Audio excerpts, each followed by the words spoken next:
प्रेम से भरी ओढ़नी। वृंदावन के पास एक गांव में भोली भाली माई पंजीरी रहते थे। दूध बेचकर वह अपनी जीवन नैया चलाते थे। वह मदन मोहन जी के अनन्य भगत थे। ठाकुर मदन मोहन लाल भी उससे बहुत प्रसन्न रहते थे। वे उसे सौपन में दर्शन देते और उससे कभी कुछ खाने को मांगते, कभी कुछ। पंजीरी उसी दिन ही उन्हें वह चीज बनाकर भेंट करते। वह उनकी दूध की सेवा नित्य करते थे। सबसे पहले उनके लिए प्रसाद निकालते, रोज उनके दर्शन करने जाते और दूध दे आते।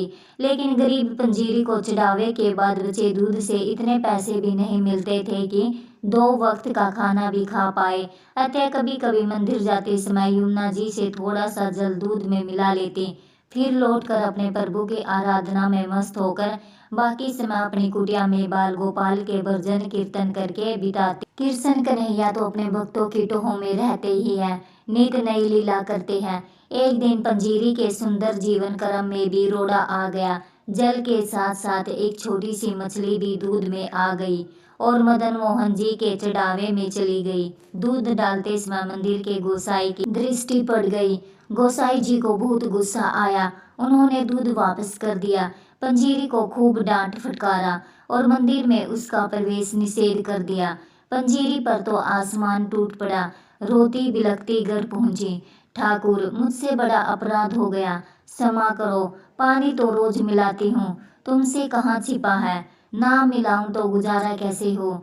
और उस बेचारी मछली का भी क्या दोष। उस पर तो तुम्हारी कृपा हुई तो तुम्हारे पास तक पहुँची। लेकिन प्रभु, तुमने जो आज तक कोई आपत्ति नहीं की, प्रेम से दूध पीते रहे।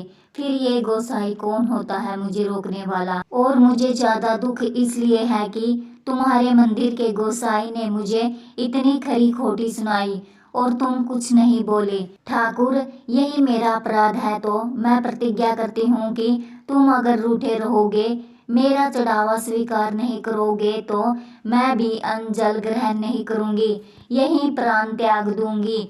भूखी प्यासी रोते रोते शाम हो गई। तभी पंजीरी के कानों में एक मधुर कंठ सुनाई दिया, माई ओ माई। उठी तो दरवाजे पर देखा कि एक सुदर्शन किंतु थका हारा सा एक किशोर कुटिया में झांक रहा है। कौन हो बेटा? मैया, ब्रिजवासी ही हूँ, मदन मोहन के दर्शन करने आया हूँ। बड़ी भूख लगी है, कुछ खाने का मिल जाए तो तुम्हारा बड़ा आभारी रहूंगा। पंजीरी के शरीर में ममता की लहर दौड़ गई। कोई पूछने की बात है बेटा, घर तुम्हारा है। ना जाने तुम कौन हो जिसने आते ही मुझ पर ऐसा जादू बिखेर दिया है। बड़ी दूर से आए हो क्या? क्या खाओगे? अभी जल्दी से बना दूंगी। अरे मैया, इस समय क्या रसोई बनाओगी? थोड़ा सा दूध दे दो, वही पीकर सो जाऊंगा। दूध की बात सुनते ही पंजीरी की आंखें डबडबा आई। फिर अपने आप को संभालते हुए बोली, बेटा, दूध तो है पर सवेरे का है, जरा ठहरो, अभी गैया को सहलाकर थोड़ा ताजा दूध दूह लेती हूँ।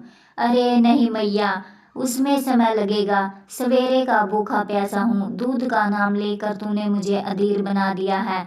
अरे वही सुबह का दे दो, तुम बाद में दुहती रहना। डबडबाई आंखों से बोली, थोड़ा पानी मिला हुआ है दूध। अरे मैया, तुम मुझे भूखा मारोगी क्या? जल्दी से दूध छान कर दे दो, वरना मैं यही प्राण छोड़ दूंगा। पंजीरी को बड़ा आश्चर्य हुआ कि ये बालक कैसी बात कर रहा है। दौड़ी दौड़ी गई और झटपट दूध दे दिया। दूध पीकर बालक का चेहरा खिल उठा। मैया, कितना स्वादिष्ट दूध है। तू तो यूं ही ना जाने क्या क्या बहाने बना रही थी। अब तो मेरी आंखों में नींद भर आई है, अब मैं सो रहा हूँ। इतना कहकर वो वही सो गया। पंजीरी को फुर्सत हो गई तो दिन भर की थकान, दुख और अवसाद ने उसे फिर घेर लिया। जाड़े के दिन थे, भूखे पेट उसकी आंखों में नींद कहाँ से आती। जाड़ा बढ़ने लगा तो अपनी ओढ़नी बालक को ओढ़ा दे। दूसरे पहर जो आंख लगी कि ठाकुर श्री मदन मोहन लाल जी को सम्मुख खड़ा पाया। ठाकुर जी बोले, मैया, मुझे भूखा मारोगी क्या? गोसाई की बात का बुरा मानकर रूठ गई। खुद पेट में अन्न का एक दाना तक ना डाला और मुझे दूध पीने को कह रही है। मैंने तो आज तेरे घर आकर दूध भी पी लिया, अब तू भी अपना व्रत तोड़कर कुछ खा पी ले। और देख, मैं रोज तेरे दूध की प्रतीक्षा में व्याकुल रहता हूँ, मुझे उसी से तृप्ति मिलती है। अपना नियम कभी मत तोड़ना, गोसाई भी अब तेरे को कुछ ना कहेंगे। दूध में पानी मिलाती हो तो क्या हुआ, उससे तो दूध जल्दी हजम हो जाता है। अब उठो और भोजन करो। पंजीरी हड़बड़ाकर उठी, देखा कि बालक तो कुटिया में कहीं नहीं था। सचमुच लाला ही कुटिया में पधारे थे। पंजीरी का रोम रोम हर्षो उल्लास का सागर बन गया। झटपट 2 टिकट बनाई और मदन मोहन को भोग लगाकर आनंद पूर्वक खाने लगे। उसकी आंखों से अश्रुधारा बह रही थी। थोड़ी देर में सवेरा हो गया। पंजीरी ने देखा कि ठाकुर जी उसकी ओढ़नी ले गए और अपना पीताम्बर कुटिया में छोड़ गए। इधर मंदिर के पट खुलते ही गोसाई ने ठाकुर जी को देखा तो पाया कि प्रभु एक फटी पुरानी सी ओढ़नी ओढ़े आनंद के सागर में डूबे हैं।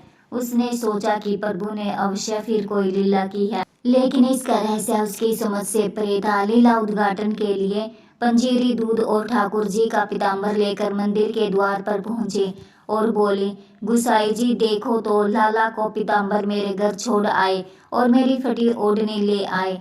कल सवेरे आपने मुझे भगा दिया था, लेकिन भूखा प्यासा मेरा लाला दूध के लिए मेरी कुटिया पर आ गया। गोसाई जी पंजीरी के सामने बैठ गए। भगत और भगवान के बीच मैंने क्या कर डाला, भक्ति बंधन को ठेस पहुंचाकर मैंने कितना बड़ा अपराध कर डाला। माई, मुझे क्षमा कर दो। पंजीरी बोली, गुसाई जी देखिए, तुमने लाला की चतुराई, अपना पीताम्बर मेरी कुटिया में जानबूझकर छोड़ दिया और मेरी फटी छितड़ी ओढ़नी उठा लाए। भक्तों के सम्मान की रक्षा करना तो इनकी पुरानी आदत है। ठाकुर धीरे धीरे मुस्कुरा रहे थे। अरे मैया, तू क्या जाने कि तेरे प्रेम से भरी ओढ़नी ओढ़ने में जो सुख है वो पीताम्बर में कहाँ। प्रेम से कहो श्री राधे राधे। आशा करती हूँ कि आपको यह कहानी पसंद आई होगी। अगर कहानी पसंद आई है तो चैनल को लाइक और सब्सक्राइब करें। राधे राधे दोस्तों।